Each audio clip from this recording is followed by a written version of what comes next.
بسم اللہ الحمد للہ والصلاة والسلام علی رسول اللہ ومن تبعہ ووالا وبعد۔ اس پروگرام کے صدر ادھیکش مہودے اور اس پروگرام کے سیکریٹری، اس پروگرام میں منچ پر بیٹھے ہوئے سارے مہمانان گرامی یا پنڈال میں بیٹھے ہوئے سارے مہمانان گرامی، خواتین و حضرات، طلباء و طالبات، میں سب سے پہلے مبارکباد پیش کرنا چاہتا ہوں سر سید ایجوکیشنل اینڈ ویلفیئر ٹرسٹ کے سیکریٹری جناب ڈاکٹر آفتاب عالم صاحب کو کہ انہوں نے سر سید کے مشن کو آگے بڑھانے کے لیے جو یہ قدم اٹھایا ہے وہ بڑا قابل تحسین ہے۔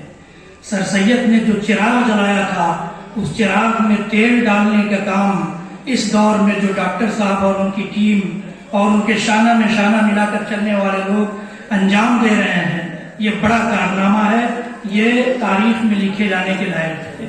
اور پھر اس ٹرسٹ کے ماتحتی میں نگرانی میں اس عظیم ہستی کے نام پر اور ان کے کارناموں پر سیمینار کرنا، جس عظیم ہستی کے تجربہ کرنے والے، مشاہدہ کرنے والوں نے لکھا ہے کہ جب ہم لوگ مولانا آزاد کو دیکھنے جاتے تھے کسی اسٹیج پر تو لگتا تھا کہ مولانا آزاد کا بیٹا بیٹھا ہوا ہے۔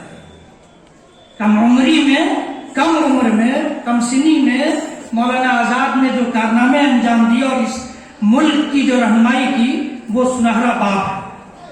اس پر سیمینار کر کے ہمارے سارے بھائیوں بہنوں کو اور اس ملک میں میڈیا کے ذریعے اس پیغام کو پہنچانے کا بیڑا جو اٹھایا ہے ڈاکٹر آفتاب عالم صاحب نے، یہ بھی قابل مبارکباد ہے۔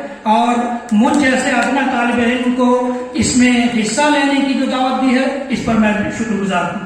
میں نے اپنے پیپر کو جو تیار کیا ہے اس میں مولانا آزاد اور سائنس اور ٹیکنالوجی، ماڈرن تعلیم، جدید تعلیم پر یہ سیمینار ہو رہا ہے۔ میں نے مختصراً مولانا آزاد کا تعارف بھی پیش کیا ہے اپنے پیپر میں، چنانچہ میں نے لکھا ہے کہ مولانا آزاد کا نام محی الدین احمد، کنیت ابوالکلام اور تخلص آزاد تھا۔ آپ کی پیدائش مکہ مکرمہ میں، جو اس وقت سعودی عرب کا شہر ہے، بہت مشہور شہر ہے، بہت مبارک شہر ہے، مکہ مکرمہ میں نومبر 1888، بعض محققین نے اگست 1888 بھی لکھا ہے۔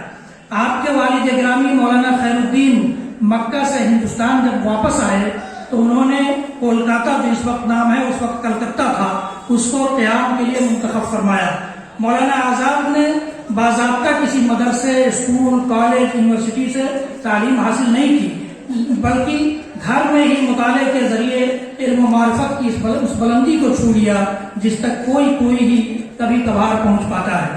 مولانا آزاد نے اپنی عملی زندگی کا آغاز بڑے ذمہ دارانہ پیشہ صحافت سے کیا۔ صحافت بڑا ذمہ دارانہ پیشہ ہے جو اس وقت یہ پیشہ ہی غائب ہے۔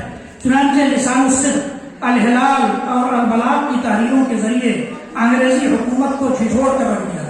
اس وقت انگریزوں کو جھنجھوڑ کر رکھ دیا، ان کو اخبار پر پابندیاں لگانی پڑی اور خود مولانا کو بھی قید و بند کی صعوبتیں برداشت کرنا پڑا۔ پھر گاندھی جی، جواہر لال نہرو اور دیگر رہنماؤں کے شانہ بشانہ مل کر جنگ آزادی میں مجاہدانہ کردار ادا کیا۔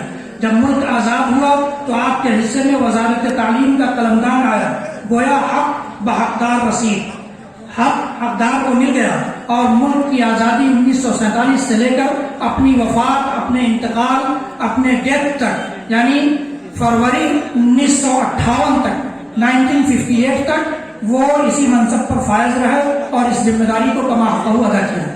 اب میں اپنے اصل موضوع کی طرف آتا ہوں کہ مولانا آزاد نے بحیثیت وزیر تعلیم، فرسٹ ایجوکیشن منسٹر، جو ان کو خدمات انجام دینا چاہیے انہوں نے کس طرح سے دیا۔ ایسا نہیں کیا کہ سالہ سال سے جو لڑائی لڑ کر اور یہ قید و بند کی صعوبتیں برداشت کر کے اب آئے ہیں تھوڑا آرام کر لیں تو کام کریں، نہیں، وہ جیسے ہی وزیر تعلیم بنے انہوں نے اپنا کام شروع کر دیا۔ چنانچہ میں نے لکھا ہے کہ بڑی ناانصافی ہوگی کہ ہم مولانا آزاد کی تاریخ پیدائش پر منائی جانے والی تقریبات میں ان کی پیدائش، ان کی وفات، ان کی زندگی، ان کی جد و جہد آزادی اور ان کے سیاسی قد اور منصب وغیرہ کا تذکرہ تو کریں، مگر اس پردے کے پیچھے ان کی علمی و سائنسی خدمات، ان کی وطن عزیز اور اس وطن میں بسنے والوں کی تعلیمی بلندی کی فکر کو چھپا دیں. یہ بڑی ناانصافی ہوگی اگر ایسا کریں گے. تعلیم و تعلم سے متعلق وزارت حصے میں ملی تو پھر کیا کہنا. تعلیم و تعلم، علم و ہنر، تحقیق و تدریب کے بڑے بڑے مراکز قائم کیے. سائنس و ٹیکنالوجی کے میدان میں بھی پیچھے نہ رہے بلکہ اس میدان میں بھی ایسے نقوش اور ایسے چھاپ چھوڑے کہ اپنے بعد آنے والے متعلقین شعبہ کے لیے نمونہ اور آئیڈیل قرار پائے. مولانا کے سابقہ سے مولانا بنا ہوا ان کے نام کے ساتھ اس کو سابقہ کہا جاتا ہے. تو سابقہ سے کسی کو یہ غلط فہمی ہرگز نہ ہو کہ وہ بھی روایتی مولاناؤں کی طرح لکیر کے فقیر تھے، بلکہ وہ تو کمالات کے سرچشمہ تھے. کمالات کے سرچشمہ تھے. ان کی ہستی علوم و فنون کا مرکز تھی. علم و فضل، دین و افکار، حکمت و فلسفہ، شعر و نغمہ، تصنیف و تالیف، خطابت و صحافت اور سیاست و دانشوری، غرضے کے کوئی علم و ہنر ان سے اچھوتا نہ رہا. آزاد ہندوستان کو اولین وزیر تعلیم، فرسٹ ایجوکیشن منسٹر جس طرح کا مفکر اور ماہر تعلیم ملنا چاہیے تھا وہ مولانا کی شکل میں مل گئے. اور ایک وزیر تعلیم کی حیثیت سے مولانا نے جو تعلیمی نظام، ایجوکیشن پالیسی ترتیب دی، اپنی مثال آپ ہے. ان کے تعلیمی فلسفے کی بنیاد مشرقی و مغربی یعنی ویسٹرن ایسٹرن دونوں کلچر اور ویوز، نظریات، افکار کے درمیان ہم آہنگی اور توازن پر ٹکی ہوئی تھی. وہ نصاب و دروس میں، سلیبس میں جدیدیت، ماڈرنزم